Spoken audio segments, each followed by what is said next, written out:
Voiko Jumalan todistaa? Kuvittele mielessäsi kokenut etsivä, joka saapuu rikospaikalle tutkimaan murhaa. Hän ei tee hätiköityjä johtopäätöksiä, vaan alkaa etsimään johtolankoja pala kerrallaan. Hän löytää sormenjäljen, tietynlaisen kengänjäljen, tarkan kuolisyyn ja motiivin. Yksittäinen johtolanka ei ehkä vielä kerro koko totuutta, mutta kun nämä 10 pienet todisteet yhdistetään, ne alkaa muodostaa yhdessä erittäin vahvan ja kiistattoman todistusaineiston siitä, kuka on syyllinen. Tämä on kumulatiivista logiikkaa parhaimmillaan ja se on tietty ainoa oikea tapa selvittää rikos. Mutta tutkinnan edetessä tapahtuu jotain odottamatonta. Kaikki kerätty todistusaineisto, DNA, valvontakamerakuvat, motiivi ja murha-ase alkaa vääjäämättä osoittaa kohti yhtä ainoaa henkilöä, etsivän omaa veljeä. Etsivä kauhistuu. Tämä sotii kaikkea sitä vastaan, mihin hän haluaa uskoa. Hän rakastaa veljään ja hän ei yksinkertaisesti suostu hyväksymään, että hänen veljensä voisi olla murhaaja. Koska tämä ilmiselvä totuus on hänelle liian epämiellyttävä, hän hylkää oman ammattitaitonsa ja logiikkaansa. Hän alkaa epätoivoisesti keksiä vaihtoehtoisia selityksiä. Hän kehittää mielessään teorioita siitä, kuinka joku nerokas rikollisjärjestö on varastanut hänen veljensä auton, kloonannut tämän DNAta ja lavastanut koko tilanteen. Todistusaineisto on aukoton, mutta etsivä uskoo mieluummin mahdottomiin salaliittoteorioihin ja alkaa epäilemään muita ihmisiä murhasta vain välttääkseen ton yhden johtopäätöksen, jota hän ei halua kohdata. Kuulostaa väärältä ja epäoikeudenmukaiselta, eikö totta? Mutta valitettavasti näin moderni materialistinen tiedeyhteisö ja ateistit suhtautuu maailmankaikkeuden syntyyn.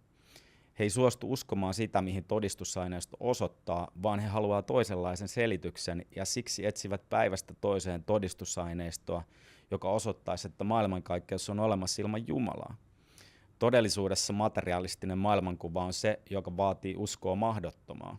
Siitä on kuitenkin kaikin tavoin pyritty tekemään totuus, antamalla ihmisille vuodesta ja vuosikymmenestä toiseen se käsitys, että todistusaineisto osoittaa universumin olevan mahdollinen ilman Jumalaa, vaikka näin ei ole. Vahva väite, eikö totta? Siksi mä haluankin kertoa, mihin mun väite perustuu. Kun me kysytään kaikista perimmäisin kysymys, mistä kaikki on tullut, meillä on tasan 2 vaihtoehtoa. Kaikki ilmestyy tyhjästä ilman mitään syytä, tai sitten aina on ollut jotain. Tarkastellaan vaihtoehtoa 1. Ei mitään on tila, jossa ei ole kerta kaikkiaan mitään ominaisuuksia. Ei energiaa, ei potentiaalia, ei aikaa, ei fysiikan lakeja, ei mitään. Jos väität, että tyhjästä voisi syntyä jotain, sä lopetat sun logiikan käyttämisen. On fakta, että ei mistään, ei voi koskaan tulla jotain. Ja jos me väitämme jonkin syntyvän ilman mitään selittävää perustaa, rikkoo se rationaalisen ajattelun perusperiaatetta. Asioilla on syy tai selitys. Ateistit yrittää usein hämärtää tätä puhumalla kvanttityhjiöstä tai kvanttifluktuaatiosta, mutta sekin on jotain, jota ohjaa tarkat lait. Koska tyhjästä ei voi tulla mitään, jäljelle jää vain vaihtoehto 2. Eli aina on täytynyt olla jotain, jotta siis voi olla jotain. Ja jotta maailmankaikkeus voi alkaa, täytyy olla joku alkusyy, joka on kyennyt aiheuttamaan maailmankaikkeuden. Mennään vielä hieman syvemmälle. Tässä kohtaa meidän täytyy käyttää erittäin tarkkaa logiikkaa. Kuten totesin, jotta jotain voi olla olemassa, on aina pitänyt olla jotain.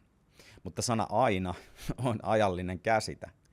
Ja tiede sanoo, että meidän fyysinen aikamme on alkanut. Moderni kosmologia, esimerkiksi Big Bang-malli, kertoo, että havaittavalla universumilla on rajallinen menneisyys. Aika, avaruus ja energia eivät näytä olevan ikuisia. Joten jos aika on alkanut, on täytynyt siis olla jotain olemassa jo ennen ajan alkua, jotta aika on voinut alkaa. Sana ennen ei tässä tapauksessa ole ehkä oikea termi, koska se on ajallinen, mutta käytetään sitä asian yksinkertaistamiseksi. Kaiken syy ei siis voi olla ajallinen tapahtuma universumin sisällä, koska universumi ei voi itse synnyttää itseään. Tämän alkusyyn olemassaolo ei ole siis voinut olla fysiikan laeista, ajasta tai energiasta riippuvainen. Tämä first cause ei voi myöskään syntyä, koska jos se syntyisi, sillekin olisi pakko olla jokin syy, joka aiheutti sen syntymisen, eikä se silloin olisi alkusyy. Ehkä joku sanoo tähän, että mitä jos ajan ja maailmankaikkeuden aiheuttanut syy ei ollut se ensimmäinen syy, vaan sekin syntyi jostain ja jotain oli sitä ennen. Mutta tämä vaan siirtää väistämätöntä johtopäätöstä yhden askeleen eteenpäin. Ja siirretäänpä me kaiken syntyä kuinka kauas tahansa, on pakko olla joku ensimmäinen syy, joka on aiheuttanut kaiken muun, joka on ajasta riippumaton ja joka on aiheuttanut kaiken, mitä siis on olemassa, eikä sillä itsellään voi olla mitään syytä. Logiikka vaatii yhden absoluuttisen luomattoman alkusyyn, jolla ei ole alkua ja siksi ei tarvitse syytä. Se on kuin ensimmäisen dominopalikan kaatava käsi, joka aiheuttaa kaikkien dominopalikoiden kaatumisen. Tämä alkusyy ei voi olla aineellinen, ajallinen, avaruudellinen. Syyn täytyy olla ajaton ja ei fyysinen. Tässä kohtaa keskustelu ei ole enää fysiikkaa, vaan ontologiaa. Millainen olio voi olla ajaton ja silti olla selitys ajalliselle todellisuudelle?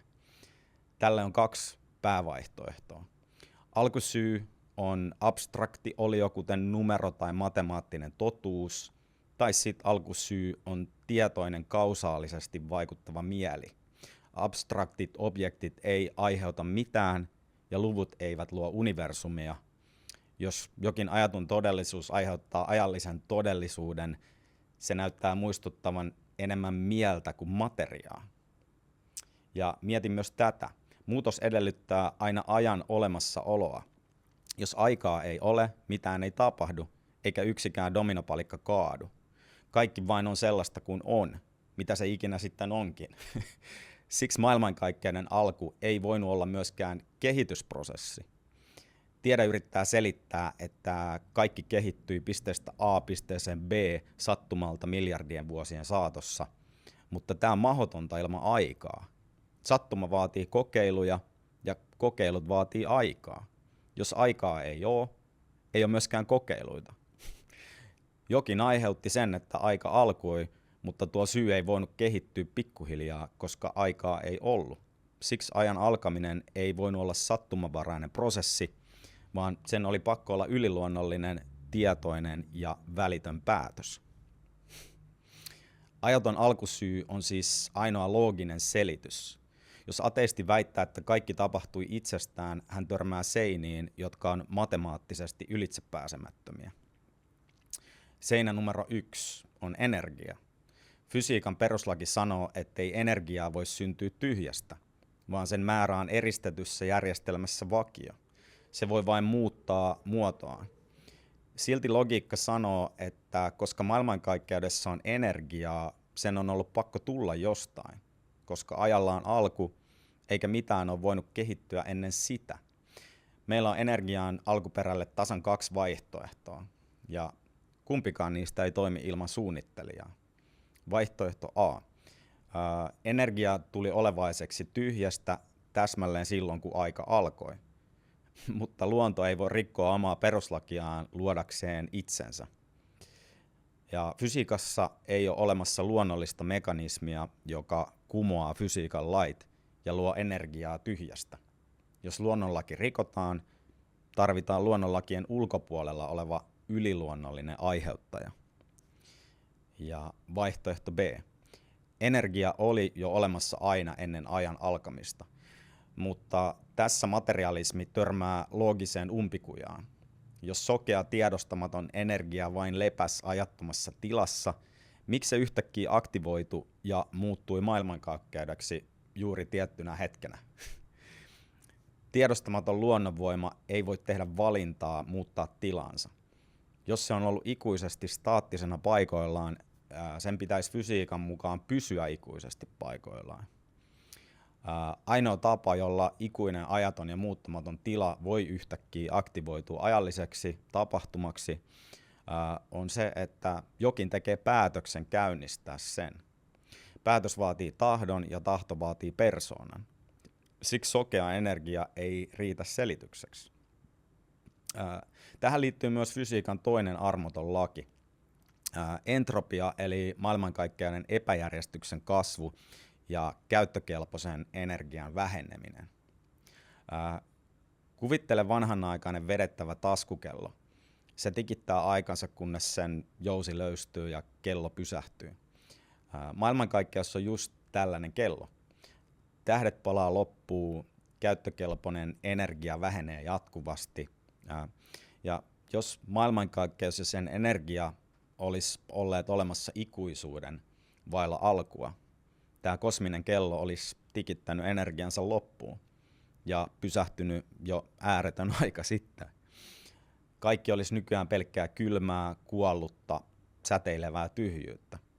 Mutta koska kello yhä tikittää ja tähdet palaa, se on todiste siitä, että kello on tietyllä hetkellä menneisyydessä vedetty täyteen vireeseen. Ja kello ei vedä itse itseään. Se vaatii ulkopuolisen vetäjän. Aine ei siis ole ikuista, sillä on alku. Toinen seinä on aineen perusrakenne eli atomit. Atomit koostuu protoneista, neutroneista ja elektroneista, ja nämä osat eivät ole voinut kehittyä itsestään kaauksesta, koska kehittyminen vaatii aikaa ja jo olemassa olevat säännöt. Ateistit ja materialistinen tiede yrittää selittää ensimmäisten atomien synnyn sillä, että alun valtavan energiapurkauksen jälkeen maailmankaikkeus laajeni ja jäähtyi. He väittää, että kun lämpötila laski tarpeeksi, luonnonvoimat, kuten vahva ydinvoima ja sähkömagnetismi, yksinkertaisesti vetivät ja pakottivat alkeishiukkaset automaattisesti yhteen muodostaen vakaat atomit. He sanoivat, että tämä oli täysin luonnollinen sokea tapahtuma. Mutta tässä selityksessä on aika valtava looginen umpikuja. Se yrittää nimittäin selittää uskomattoman monimutkaisen rakenteen synnyn vetoamalla jo olemassa oleviin täydellisesti viritettyihin luonnonlakeihin. Jotta jäähtyvä kaos voisi muuttua vakaiksi atomeiksi, vahvan ydinvoiman ja sähkömagnetismin on täytynyt olla matemaattisen tarkasti säädettyjä jo ennen kuin yhtäkään atomia oli olemassa. Jos vahva ydinvoima olisi murto-osankin erilainen, kvarkit eivät koskaan muodostaisi protoneja. Jos sähkömagnetismi heittäisi aavistuksenkin, elektronit joko karkaisi tiehensä tai ne romahtaisi suoraan ytimeen, eikä minkäänlaista kemiaa voisi koskaan syntyä. Sokea lämpötilan lasku ja sattuma eivät luo täsmällisiä fysiikan lakeja, jotka pakottavat kaaoksen toimiviksi rakenteiksi. Atomien täydellinen yhteispeli on ollut pakko asettaa paikoilleen valmiina järjestelmänä heti alussa. Sokea energia ei itsestään rakenna atomeja. Hiukkasfysiikka on täsmällistä matemaattista koodia ja koodi vaatii kirjoittajan. Kolmas seinä. Fysiikan lait. Ne tuli olevaiseksi täsmälleen samaan aikaan energian ja ajan kanssa. Materia ja energia eivät voi olla olemassa hetkeäkään ilman lakeja, jotka ohjaa niitä. Ne eivät ole voinut muotoutua hitaasti ajan kanssa, vaan niiden on täytynyt olla läsnä ja täydellisiä heti ajan alkaessa. Lait eivät ole materiaa, ne on aineettomia matemaattisia sääntöjä. Ja säännöt edellyttää aina säätäjän. Miten ateistit ja materialistit selittää näiden lakien synnyn sitten? No, he yrittää yleensä paeta ongelmaa kahdella tavalla. Ensimmäinen selitys on väittää, että fysiikan lait ovat vain sokea tosiasia, brute fact. Ne vain on olemassa ilman mitään syytä, mutta tämä on täydellistä logiikan ja tieteen hylkäämistä. Koko tieteellinen menetelmähän perustuu syyn ja seurauksen lakiin. Jos asiantuntija sanoo, että kaikkeuden monimutkaisin matemaattinen koodisto vain on ilman mitään syytä, hän ei tee enää tiedettä. Hän yksinkertaisesti luovuttaa, jotta ei joutuisi myöntämään suunnittelijaa. Toinen ja nykyään suosituin selitys on multiversumi, niin kuin Avengersissa. Ateistit väittää, että on olemassa ääretön määrä eri universumeita, joihin syntyy sattumalta erilaiset fysiikan lait. He sanoo, että me vaan satuttiin syntymään siihen harvinaiseen universumiin, jonka fysiikan lait sattui olemaan toimivia. Mutta tässä on kaksi ylitsepääsemätöntä ongelmaa. Ensinnäkin multiversumista ei ole olemassa pienintäkään tieteellistä tai havaintoihin perustuvaa todistetta. Se on ihan puhasta tieteiskuvitelmaa, sokeaa uskoa. Toiseksi se ei edes ratkaise alkuperäistä ongelmaa logiikan kannalta. Jos on olemassa jokin käsittämätön kosminen koneisto, joka sylkee ulos loputtoman määrän universumeita erilaisilla luonnonlailla, mistä se koneisto tuli? Tollainen multiversumigeneraattori vaatisi toimijakseen omat vieläkin monimutkaisemmat fysiikan metalakinsa. Se vaan siirtää ongelman yhden askeleen taaksepäin. Fysiikan lait eivät voi syntyä kaauksesta. Ne on informaatiota ja tarkkaa ohjeistusta. Sokea sattuma ei kirjoita sääntökirjaa. Siksi fysiikan lait vaatii älyllisen lähteen. Tähän liittyy kenties koko tieteen suurin mysteeri. Miksi maailmankaikkeus ylipäätään tottelee matematiikkaa? Matematiikka on mielen tuottamaa abstraktia logiikkaa. Sokea räjähdys tuottaa vaan kaaosta. Kuitenkin maailmankaikkeus tottelee äärimmäisen tyylikkäitä ja elegantteja matemaattisia yhtälöitä. Ateistit väittää usein, että ihminen on vain keksinyt matematiikan kuvaamaan luontoa. Mutta tämä on valhe. Ihminen löytää matematiikan, joka on jo luonnossa valmiina. Luku pi tai painovoiman yhtälö toimivat aivan riippumatta siitä, onko ihminen täällä niitä miettimässä. Se, että universumi on kirjoitettu matematiikan kielellä, todistaa vääjäämättömästi, että sen takana on valtava äly, ei sokea sattuma. Neljäs seinä on äärimmäinen hienosäätö. Useat fysikaaliset vakiot, esimerkiksi kosmologinen vakio, vahvan ydinvoiman suhde sähkömagnetismiin, alkeishiukkasten massat, sijaitsee erittäin kapealla elämän mahdollistavalla alueella. Maailmankaikkeuden fine-tuning on aivan käsittämättömän tarkka.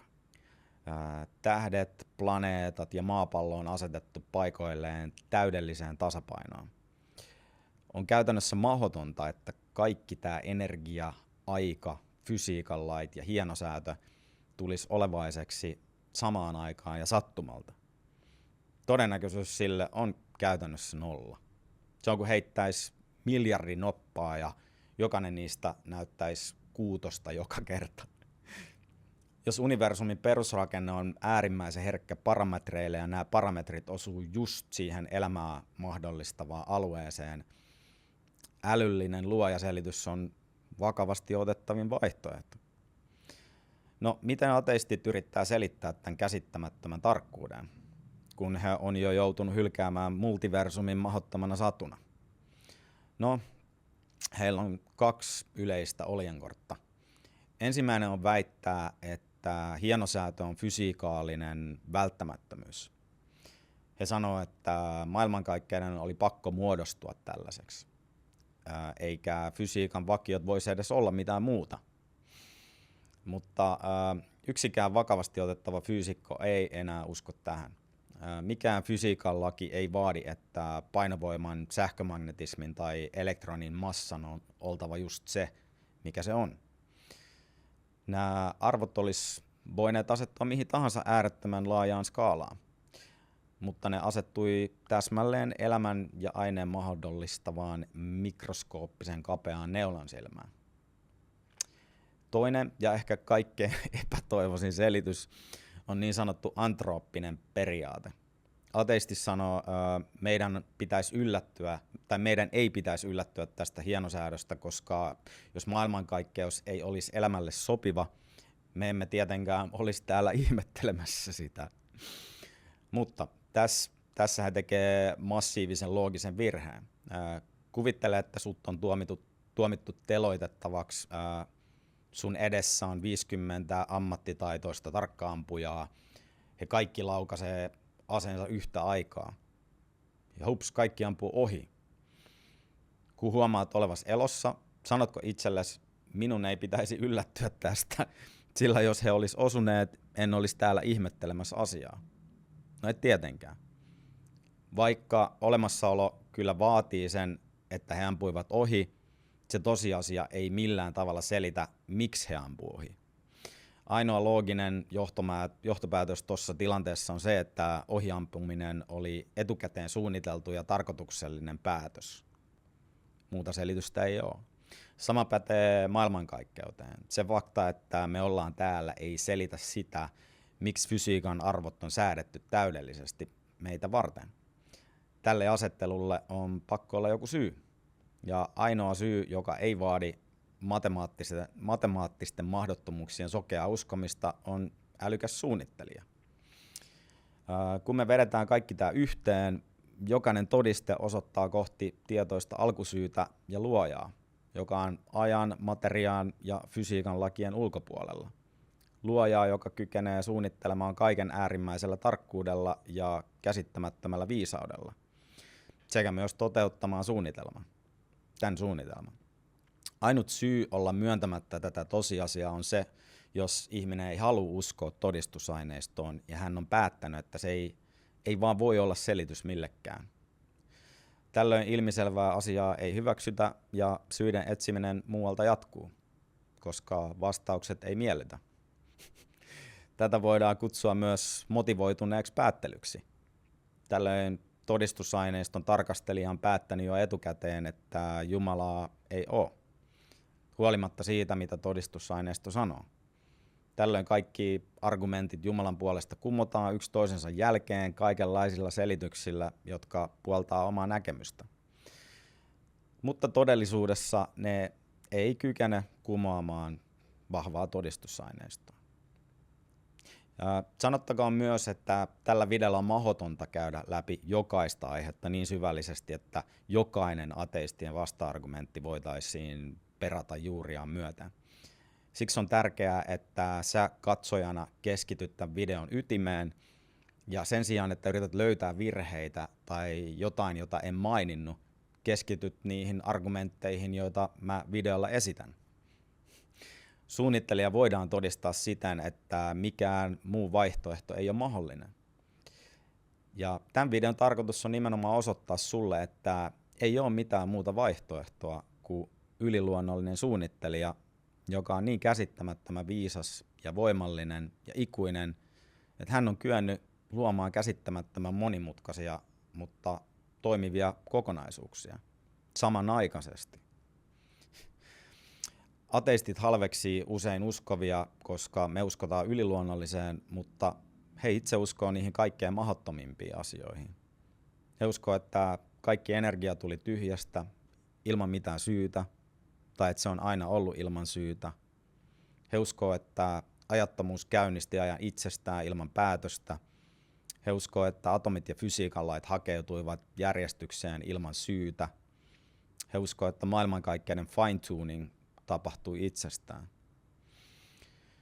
Nämä on tieteellisiä mahdottomuuksia. Siksi kun kysyt näitä asioita ateistilta, kohtaat lähes poikkeuksetta whataboutismia. He alkaa puhua uskontojen sodista tai raamatun yksityiskohdista, koska he ei pysty selittämään, miksi ylipäänsä mitään on olemassa. Se on savuverho, jolla yritetään peittää ilmiselvä totuus. Itse mä en halveksi ateisteja, mutta mä en hyväksy sitä, että meille opetetaan valheita totuuksina. Olipa kyse mistä tahansa asiasta. Kaikki, mitä me nähdään, todistaa yhden asian. Energia, aika, atomit, fysiikan lait ja elämä on luotu. Ne eivät ole sattumaa. Suunnittelijan olemassaolo on välttämättömyys, sillä muita järkeviä vaihtoehtoja ei ole. Voit toki yrittää etsiä niitä elämässä loppuun asti, ja tiedemiehet sukupolvi toisensa jälkeen voi yrittää löytää maailmankaikkeudelle selitystä ilman Jumalaa, mutta sitä selitystä ei tulla koskaan löytämään, koska se ei ole mahdollinen. Jos oot ateisti, oot todennäköisesti katsonut tätä videoa ja yrittänyt löytää virheitä kaikesta, mitä mä sanon. Toivon kuitenkin, että sen sijasta sä avaisit sun mielessä sille vaihtoehdolle, että ehkä sittenkin on olemassa jokin yliluonnollinen alkusyy, joka on aiheuttanut kaiken, mitä on olemassa. Jos sä annat mahdollisuuden Jumalan olemassaololle ja etsit häntä, sä voit löytää hänet. Jumala ei ehkä ole sitä, mitä sä haluaisit hänen olevan, mutta se ei tarkoita sitä, etteikö hän olisi olemassa. Itse uskon, että hän on Raamatun Jumala ja tuli lihaksi Jeesuksessa Kristuksessa ja kuoli meidän puolestamme. Jos et ole ikinä etsinyt häntä, tutustunut häneen tai rukoillut, nyt on aika aloittaa. Raamattu sanoo, että etsivät löytää ja kolkuttavalle avataan. Luoja Jumala ei ole kaukana. Hän on tosi lähellä ihan tuossa oven takana. Se ovi avautuu, kun alat rukoilemaan ja etsimään häntä vilpittömästi ja avoimin mieli ilman vaatimuksia. Nähdään taas.